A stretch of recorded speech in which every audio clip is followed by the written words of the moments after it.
Boa tarde, gente. Eu gostaria de agradecer a presença de todos. Já estou vendo Letícia, já estou vendo Cristina Mello, dando um alô aí pelo chat de texto. E é um prazer receber essas pessoas e todas as outras que estão presentes. Dar início a esse semestre, depois de uma maratona aí de vida online, né? E, infelizmente, mais um pouco online, né? Ficaremos aí mais um tempo com atividades remotas, com aulas à distância e tudo isso que vem acontecendo até o momento. Eu acho que, inclusive, por isso, o objetivo desta semana de abertura, né, ele é duplo.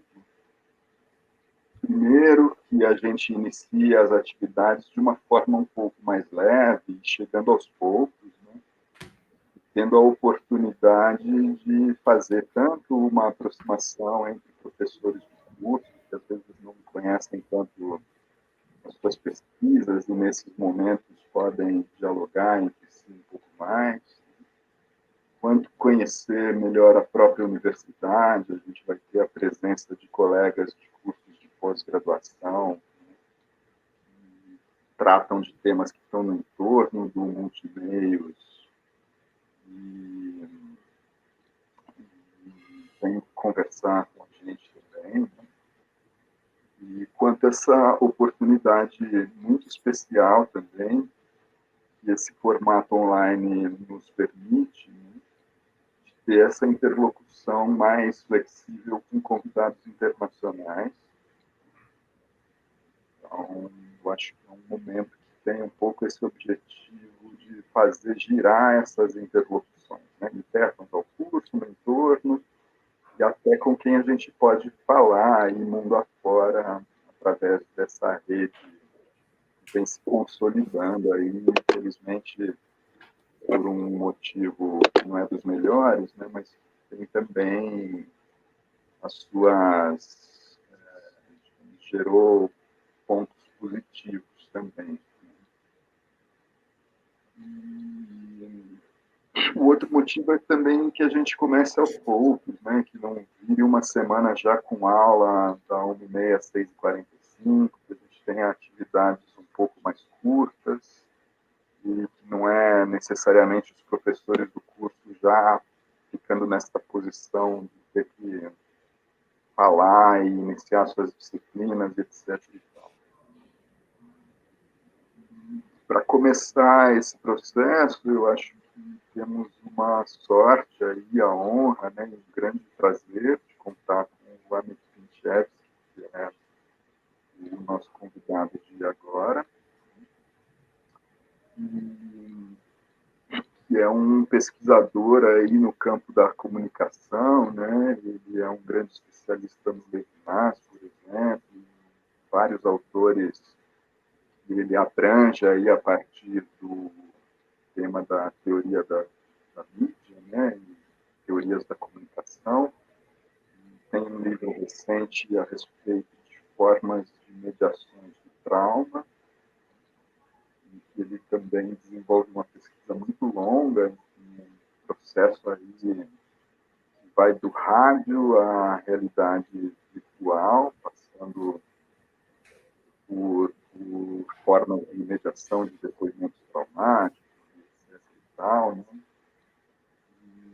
Foi até um pouco nesse contexto que eu conheci o trabalho do AMIT, porque ele esteve na Alemanha desenvolvendo o projeto Archive Presence, o professor Wolfgang Ernst, né? Foi assim que eu fiquei sabendo da pesquisa dele.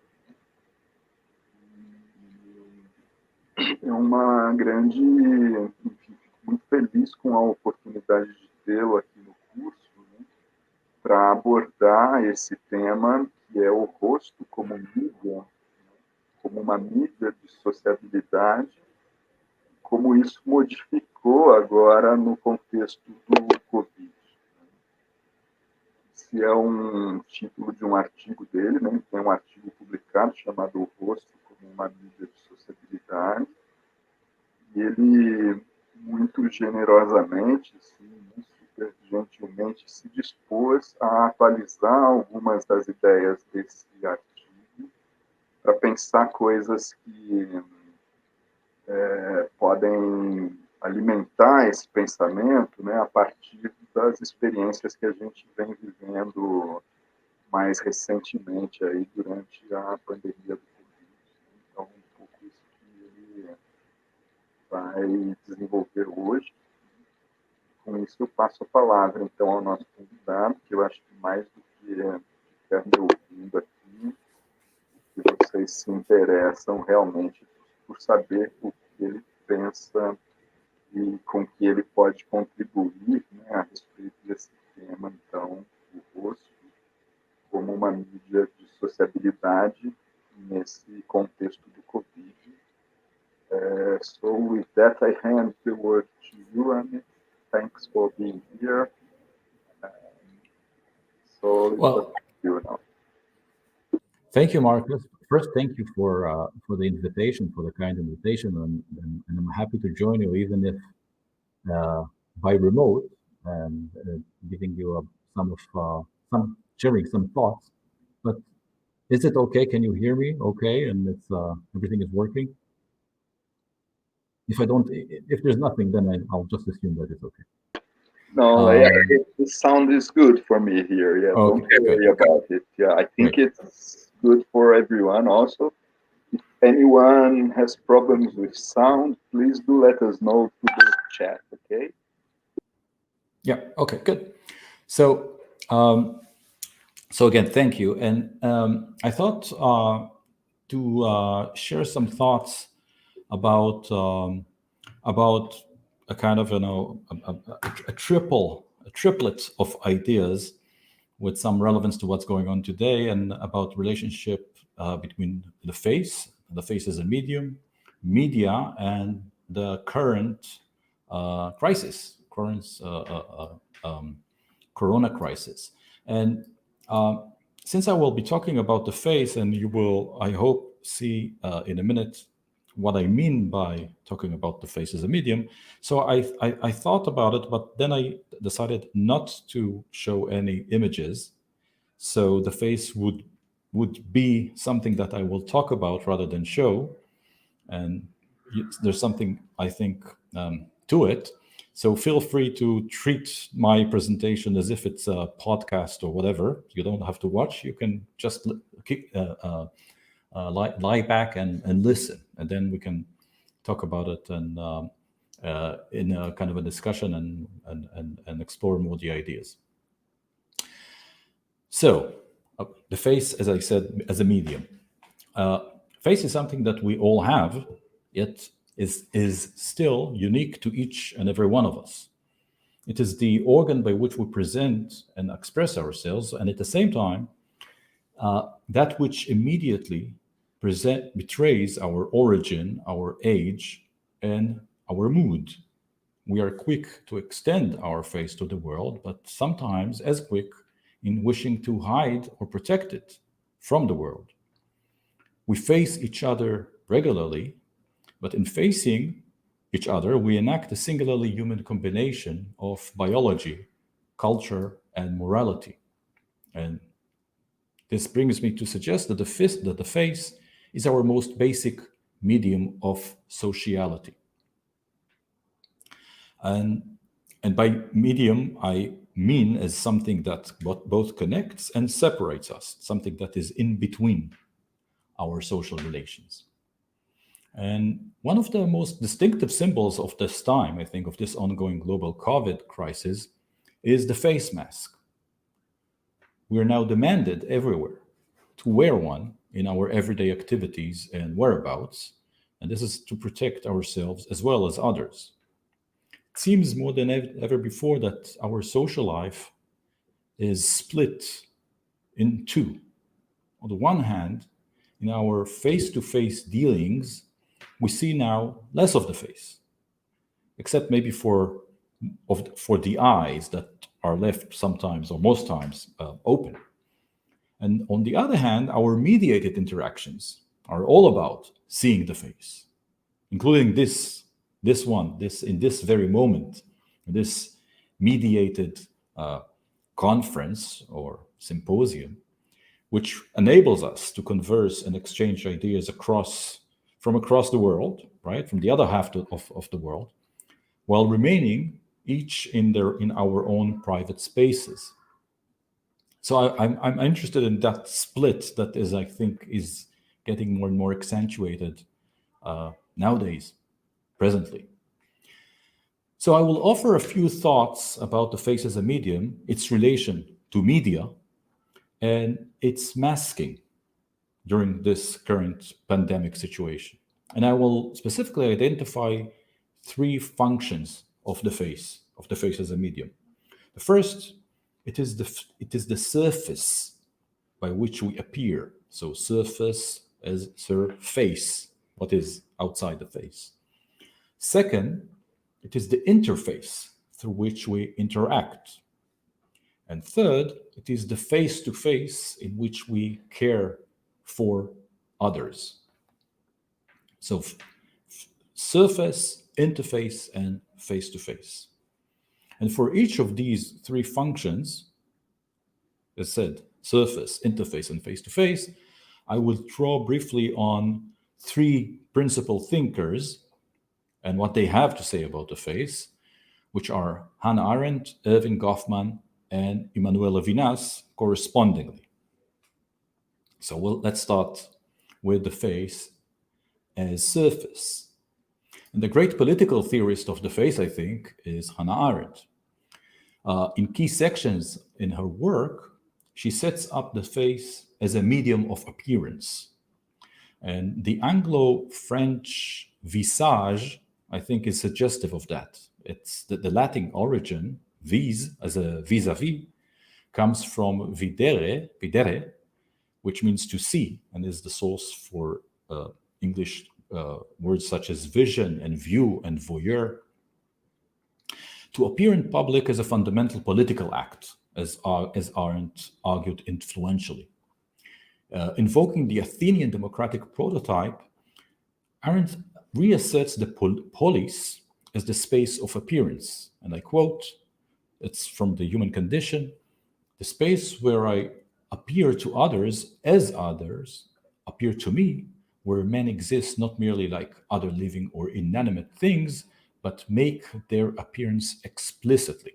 This is the space of appearance. And appearance is not simply a matter of visibility. The space of appearance comes into being when people come together and face each other by means of speech and action. It is a collaborative endeavor to maintain this space precisely as public space, prior to and outside of any institutional manifestations that might come from it. Yet, what was a distinctively face-to-face activity in ancient times, of course, takes a whole different turn in modern times when media do most of the appearing. And this realization, I think, was developed most interestingly by the late Roger Silverstone in his last book, Media and Morality. And there he proposes the notion of what he calls the mediapolis, which is a combination of media and polis, which he proposes as a contemporary incarnation of the space of appearance. Contemporary media, he writes, and I quote, enable a face-to-faceness which both in broadcast and interactive modes involves the coming together of speech and action. And he continues that the media produce in an intensely technological mediated form the discursive and judgmental space of the polis. So the polis takes on a mediated form. And never before, I think, have people seen so many of their own species' faces as we and our most recent ancestors have since the advent of photography, film, and television. And this might seem as a kind of, obvious point. Perhaps our generation has seen more than all previous generations combined. And although it might seem trivial, I think that the full significance of this historical development might still elude our understanding. This is partly why I think Silverstone rightfully calls for considering the challenges of this extreme visibility as produced by media and the challenges that it poses on our ethics and politics, especially when it comes to giving a face to the distant other and to the stranger. And I will return to this point later on. But let me first consider a different challenge having to do with the way media technology reconfigure the visibility of the face. So consider facial recognition technologies.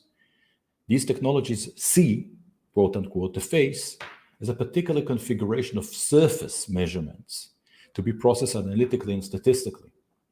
The principal users of these technologies are, of course, police and security agencies all over the world and all around the world daily. Sophisticated algorithms process it and they identify billions and billions of faces.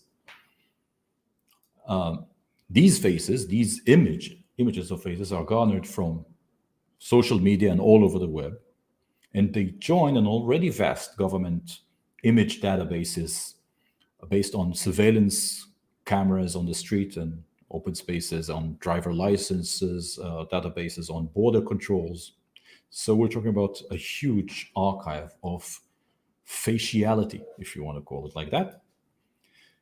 And it's interesting, I think, that surveillance is achieved by exploiting visibility. It grows in direct proportion to the open access protocols of digital media that we use out of our own volition and participation. This is not entirely new. As Foucault reminds us, surveillance and visibility are linked, historically linked. This goes back to the invention of the panopticon, which one of its principal objectives was controlling and monitoring plagues. So again, we come back to plagues then it was in the late 19th century. And going back to Arendt's space of appearance, it seems that appearance, which is always a contested political act, have taken new dimensions at once, broadening and delimiting the political valence of the face. On the one hand, if we consider the mediapolis, that, as Silverstone calls it, as covering both broadcasting and digital media, the potential to appear in public seems to be growing. More than ever, we can show ourselves in the media form, mediated forms.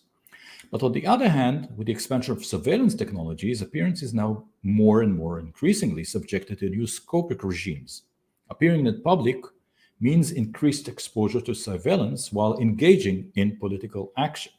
So there's the question of what does it mean for us to engage in a space of appearance in terms of what Arendt calls it, when appearance is both a form of participation, but also exposure to surveillance. And specifically today, really today, we witness many places around the world demonstrations against different governments and their failures to deal with the corona crisis. And here in Israel, we have it several times each week. And they're growing, they're expanding. And social media, I think, are important platforms for organizing this demonstration and following up on demonstrations and spreading the news about demonstrations. And they replace face-to-face organization meetings, stuff that people would have done before the demonstration. But they don't really replace the demonstration. On the street, protesters here and other places appear with their faces covered with masks as per instructions. So they would not only they would protect themselves and others from contagion. But what also happens effectively, they are thwarting, they are resisting face recognition surveillance efforts. And wearing masks while demonstrating was already common before the COVID crisis. If you remember that it was the common practice with the Occupy movement. So Social media, I think, is instrumental in igniting political mobilization. This is where we can show our face.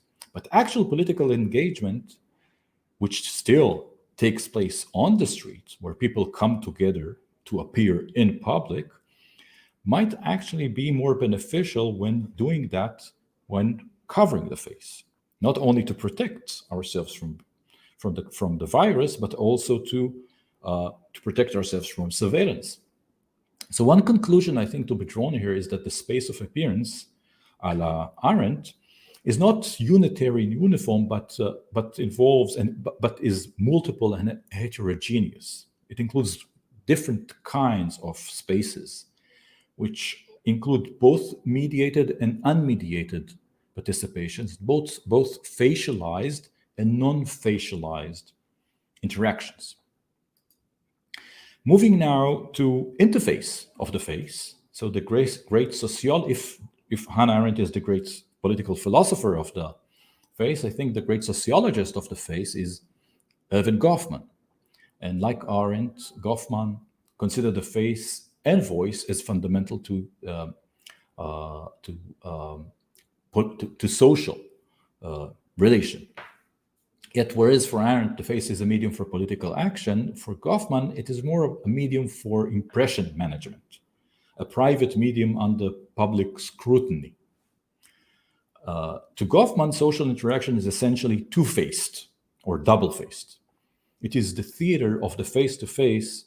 In the theater of the face-to-face, all actors are required to play a role, to negotiate backstage and front stage behaviors and recite the right script at the right scene.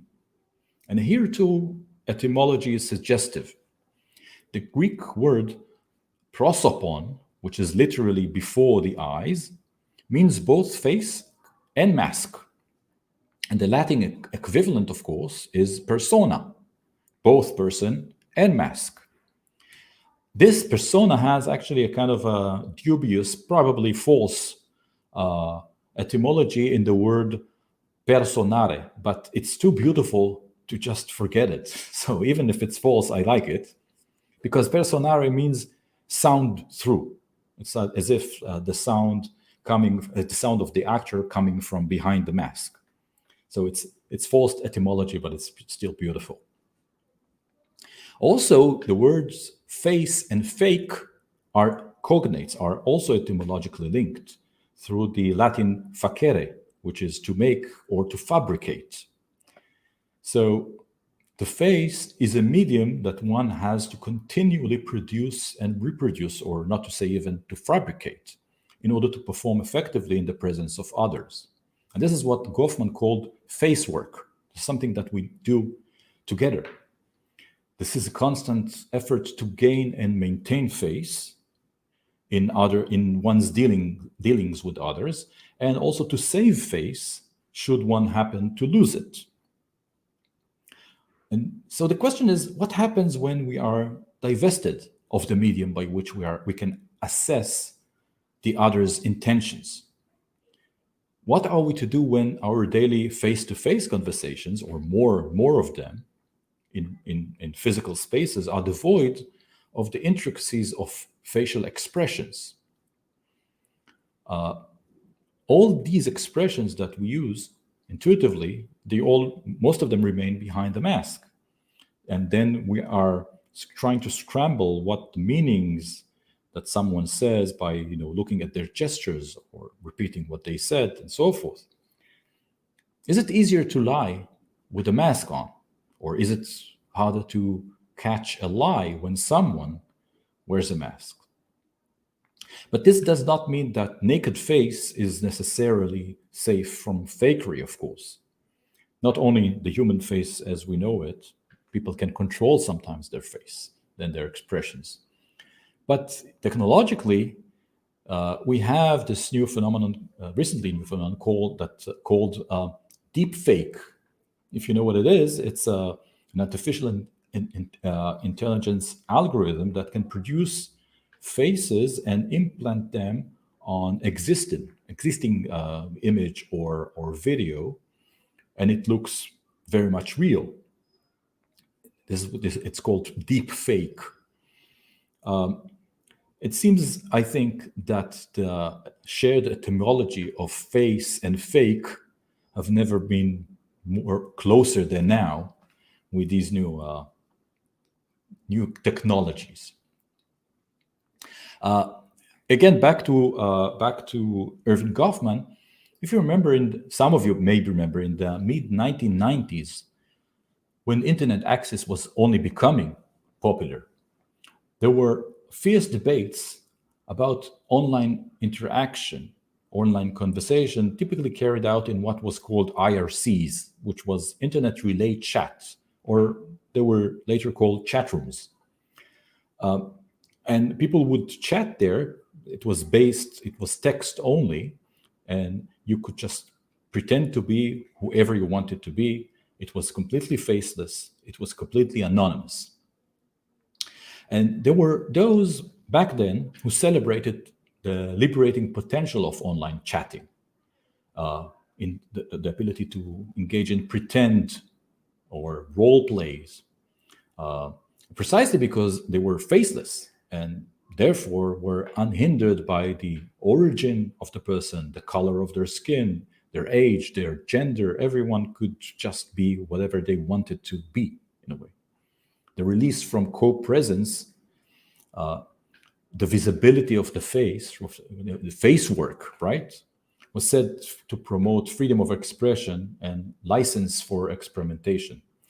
And then there were others who said that this lack of face was actually destructive. It produced anonymity, but anonymity and distance that were deceptive and brought alienation and were, again, fake in a way. If you are in a faceless interaction, there is no face to lose and there's no face to save. So it was at best considered as meaningless.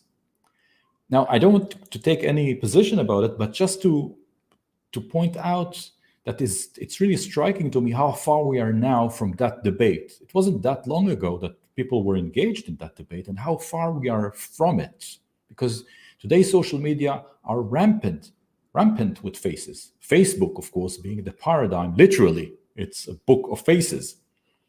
Life on the screen nowadays is pointless without propagating face and identity. Perhaps Mark Zuckerberg's ultimate achievement was convincing everyone that anonymity isn't fun anymore.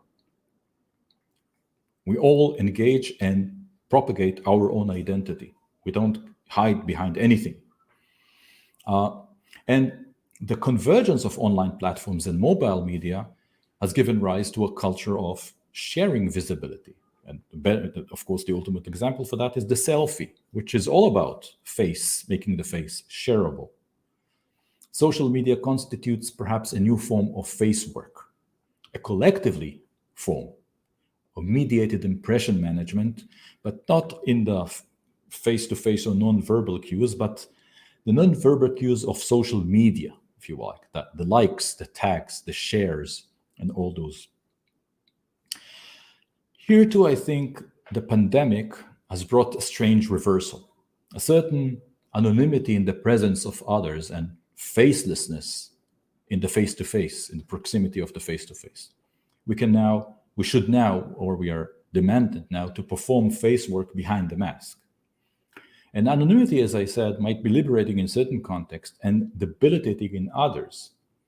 Still, we're now forced to adapt to a reality where faces are seen perhaps more on the screens than on the streets, and more easily, or safely at least, when at a distance rather than when close by. And of course, it is still too early to determine the effects of this situation, whether it will be remembered as a hiatus in our otherwise facialized social interaction, or the beginning of a new form of sociality in which the face is at least partially eclipsed.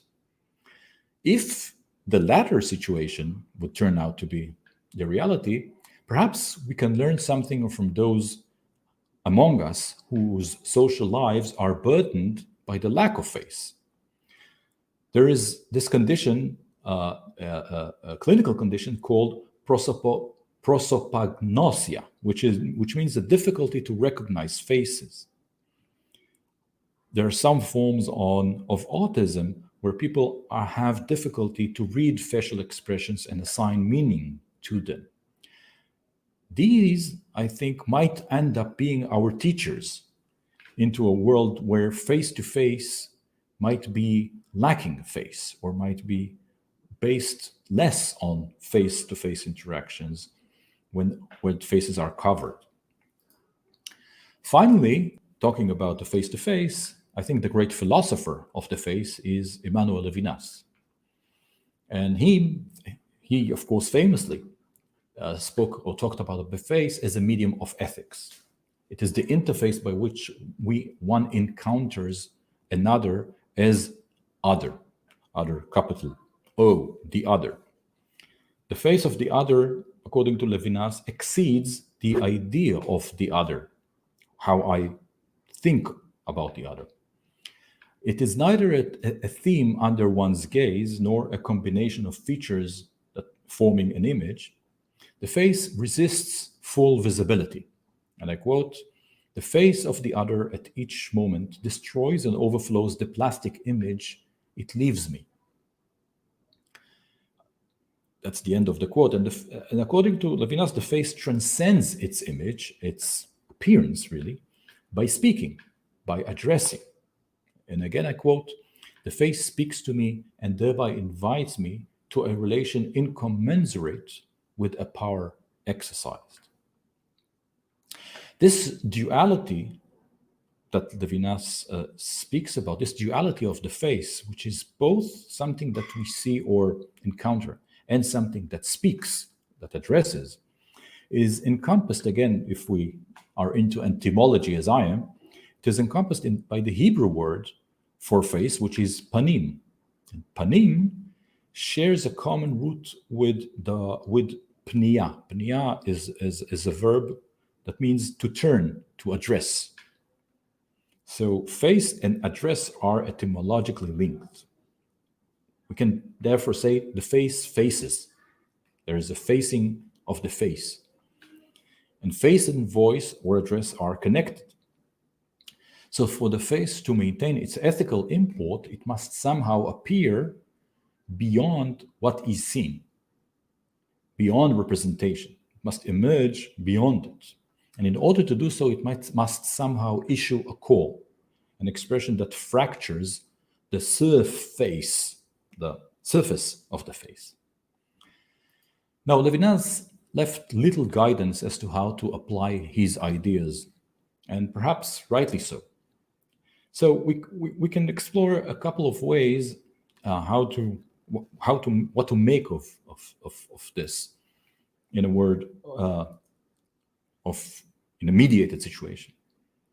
And one way to proceed under his inspiration, under Levinas' inspiration, is by attending to the necessary paradox that is integrated in the face. When it comes especially to the context of media, I want to give a couple of examples that come to mind. First, as already mentioned, Roger Silverstone and his account, which focuses on the ethical challenge in representing the other's face in the media. And the concept that he develops to that end, again following Levinas, is the one that he calls proper distance, the degree of proximity required within our mediated interrelationships. This is how he calls it. If we are to create and sustain a sense of the other, sufficient not just for reciprocity, but for a duty of care, obligation, and responsibility. So such is the challenge of being close, but not too close, as to assimilate, and of being distant, but not too distant as to be indifferent. It's a proper distance. It's distance which also has a proximity element to it. Another example is Judith Butler's discussion of the face as the epitome of what she calls precarious life. And further to Levinas' assertion of the face as the origin of speech and address, Butler explores the conditions by which the face can maintain what she calls the structure of address. That is the situation in which one finds oneself addressed in a way that one cannot escape or ignore. The common sense assumption that she points out is that granting visibility to the face is humanizing, while denying or facing the face is dehumanizing. That really makes sense. And while the latter is certainly true, robbing the face as dehumanizing, Butler argues counterintuitively that sometimes personification, giving a face, can also be dehumanizing. For instance, she says it's evident in the way that the media produced the face as an image of evil. If you think about back then, the presentations of Bin Laden, right, as the face of ultimate evil, or Saddam Hussein. So that's the face of evil. And that there's no face there. It's only a kind of a presentation of evil as seen in the face. But she also says that there is the same measure could also be in the reverse, as the image can be in the positive side, like the image of freedom.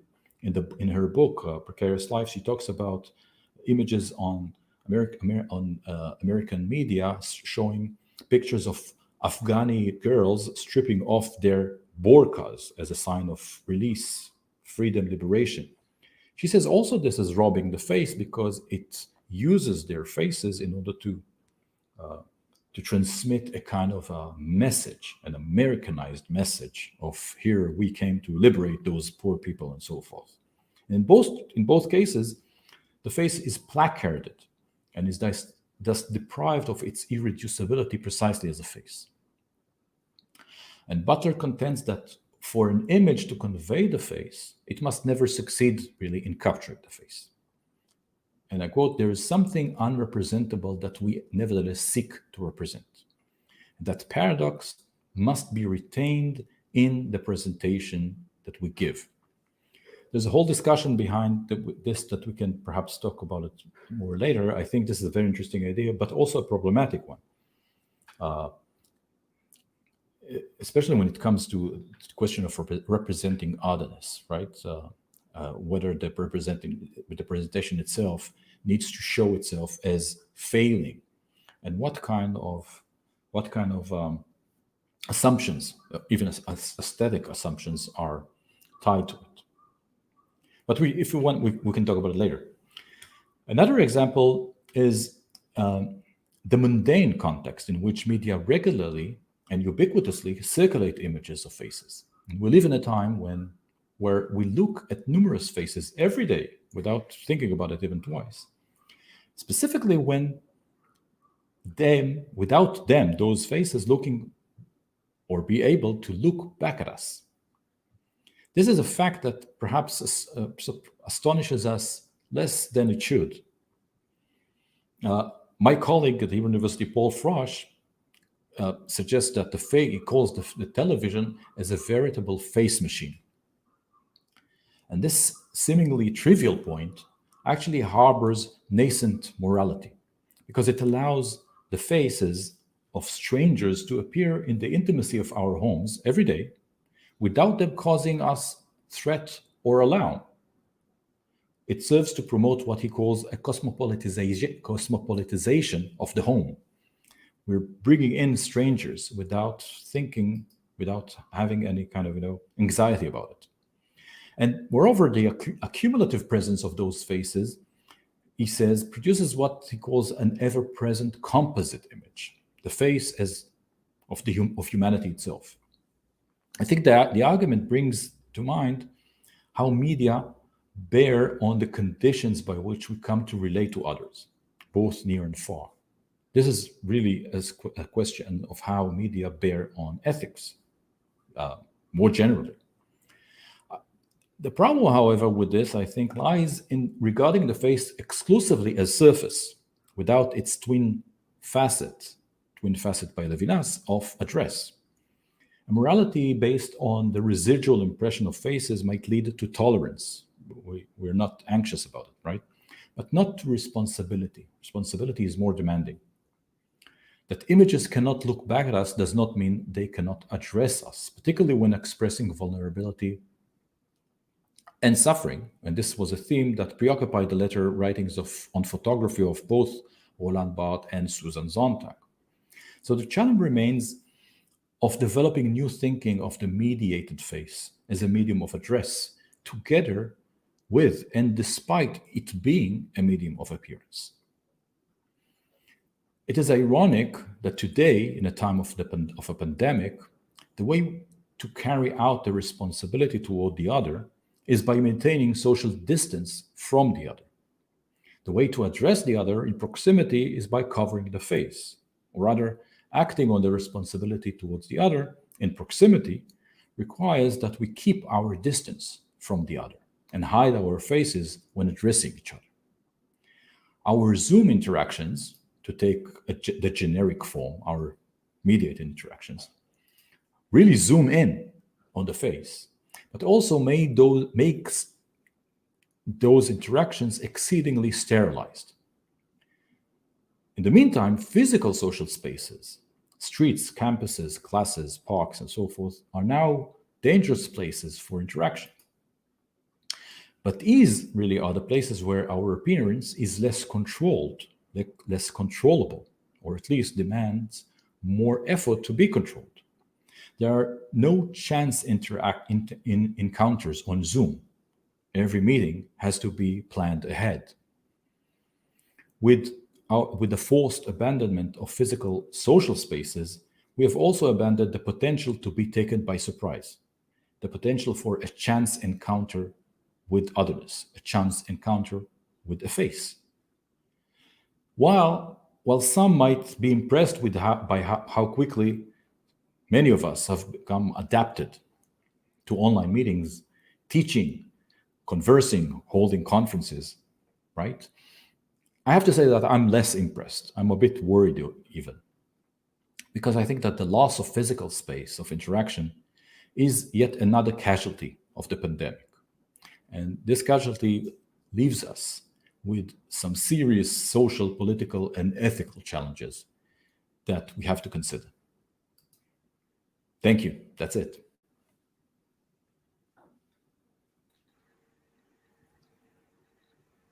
Well, thanks, Amit, for your fascinating talk. I think it was amazing because you both addressed the specific topic and also gave us an idea of a lot of philosophers and sociologists and theoreticians that somehow are on the background of your thoughts on scope of your larger field of preoccupations.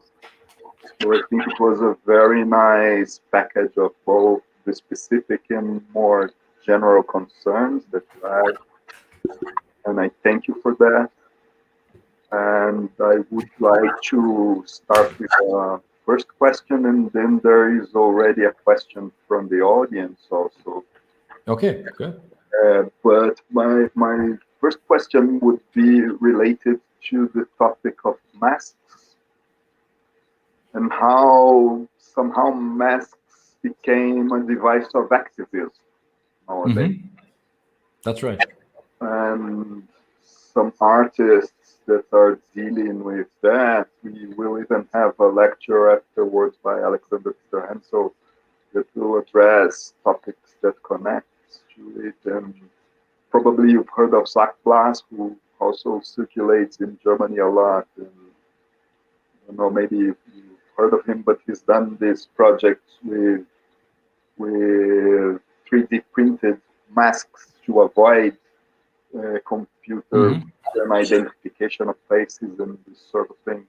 So I would ask you to elaborate a little bit on this idea of also the mask as a second face, and maybe how this overexposure to screens, this moment in which our sociability is overly mediated by faces on screen, also has this drawback or this inconvenience of having our faces mapped and tagged and like inserted in databases.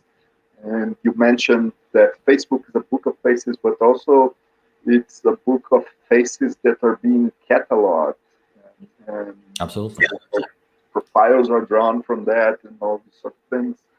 So I would ask you to elaborate a little bit on that, like this overexposure of the face, its risks, and maybe also if you have any thoughts on these devices that allows us to have second faces and other ways to protect us from this data mapping having our faces on the screen resulting.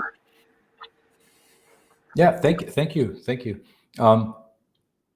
Well, there's a lot that comes to mind, but certainly, I think what I find interesting really is this kind of this combination of the extreme visibility of faces.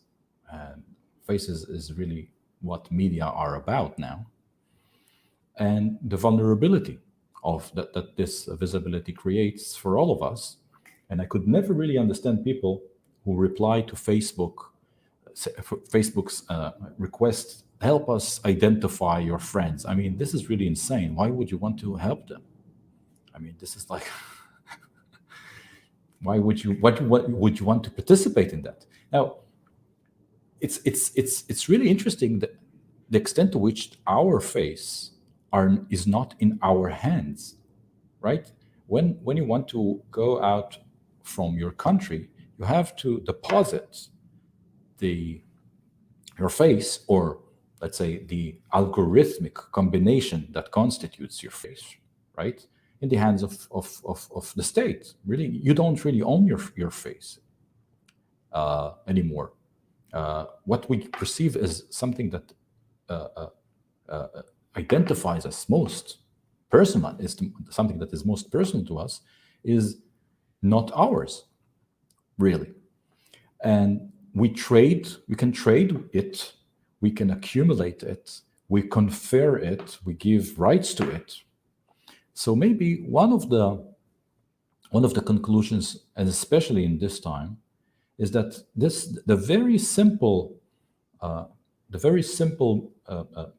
means of putting on a mask, it's the most simple thing almost you can think of, is pretty much effective in that.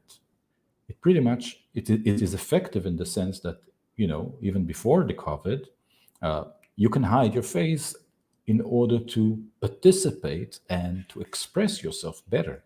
So there's a kind of a paradox here, in the way that we live in a time that the face is most easily accessible and presentable, but the cost is that if you take a certain risk on yourself, if you use your own face, right, when you participate in public. And I think this is something that becomes clear when people now come together in proximity, like on demonstrations and so forth. So they put on the mask because they are instructed to do so, and they need to protect themselves and protect people around them.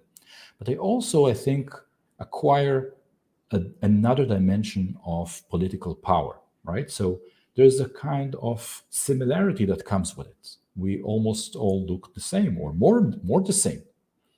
We're individuals, but the face also makes us a collective in a political sense. So might be another dimension in which the face and the mask works now, both as hiding the face, but perhaps as enabling something that we could do as faces before we have given our faces away. So there's a certain strength in hiding the face, I guess.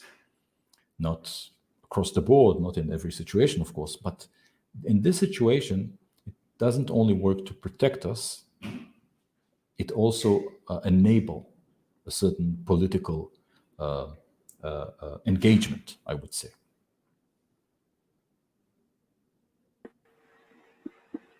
Thanks for that. Now we have a question from Augusto. He wants to know what you think about the influence of the taken an AI. Yeah. Already, yeah, you can read it. Yeah. Yeah. The election to create fake media scenes. Well, first, when you see it, it's quite amazing how they managed to do that. It's still not perfect, of course, and maybe won't be perfect. I'm not sure. I mean, speaking historically, right? This is not. We have to wait for deep fake to know that you can fake faces or you can fake media representations. That's been around for ages, since photography at least, of course. It's becoming more and more seamless, that's for sure. But also our ability to analyze and discern the minute details of it is also becoming more and more, I think, acute. So when you look at something, I think now we as observers are better equipped to identify that. So it's not that we're completely, let's say, helpless in that sense. It's interesting, I think, that one area in which I would expect deep fake to evolve more rapidly is like in the film industry. I mean, why would you want, if you could, use a face of an actor or an actress, pay them the rights, and then use them in different roles, that would actually save you some money. And I don't see that happening. Especially now, that could be that could be an ideal solution when you cannot really, produce films. So if you have a face that you can just implant. So I'm not sure. I think it's certainly something. There's something new about it. I'm not sure it's completely revolutionary in the sense that it changes our perception of reality. I think media, visual media has always been also about faking it.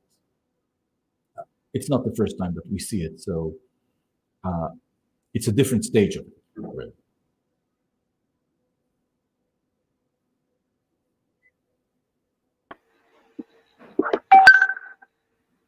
For that, and now next question is from Johnny.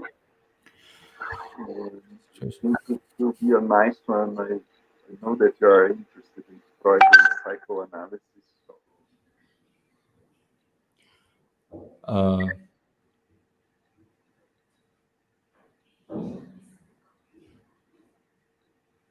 Oh, okay. I think I understand. All right. So if I understand correctly, the question, right? So Freud had this idea that the psychoanalytic session, should not involve eye contact, right? So the therapist would sit in the back, so the patient can free associate and not be hindered by the gaze. And certainly, a gaze is something that can be limiting. And well, I mean, one of the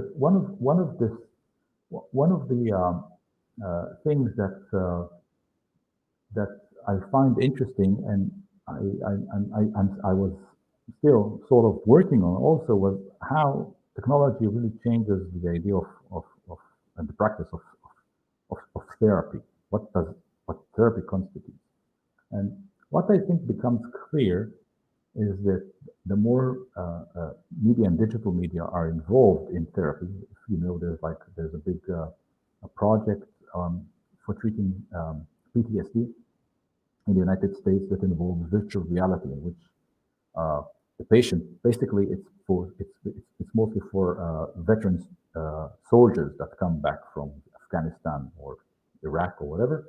So they put them in a situation, in a virtual environment that simulates the actual event, and then they replayed scenes so they would, so their symptoms would slowly subside. This is the kind of a therapy that doesn't really involve, not really a therapist, but also doesn't involve speaking. It doesn't involve the situation in which I'm being watched or seen and seeing someone else talking with me. The technology takes over in a way, right? So there is a therapist there that is operating the virtual reality terminal and puts in different elements in the visual scenario. And this is, I think, is an interesting situation in which there is no direct eyesight, right?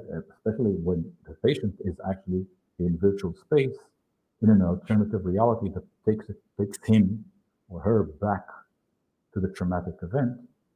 But then they don't really have to talk about it, right? So it's more about it is affecting more not the cognitive level, right? You don't have to speak about it, but it's meant to treat or to train the reactions, right?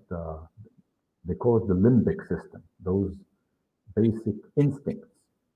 It's not, language doesn't go deep enough to train the limbic system. So, yes, so we can actually see how seeing and be seen in terms of even what Freud was talking about, that, it's better not to have direct eyesight.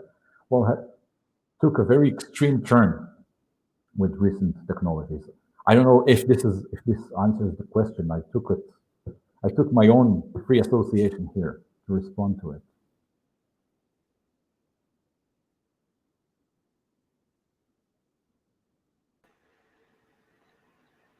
Thanks, Amit, for your answer, and also thanks for being available for us in this beginning of afternoon here in São Paulo. Sure, Brett. It's beginning of night for you in Israel already, isn't it? It's like probably it's almost 8:30. 8:30, right? Yeah. So thanks a lot. It was an honor. It was a pleasure to have you, and amazing topics. And I truly hope then that next time you can come here in presence and also get to know a little bit of São Paulo. Always. Yep. Thanks for being here. And we have to stop now because in 15 minutes we will have the second lecture, Smile to Vote, with German artist Alexander Peter Ansel. And I already posted the link in the chat. So thanks again, and here we finish the transmission. Okay. Thank you very much. Goodbye.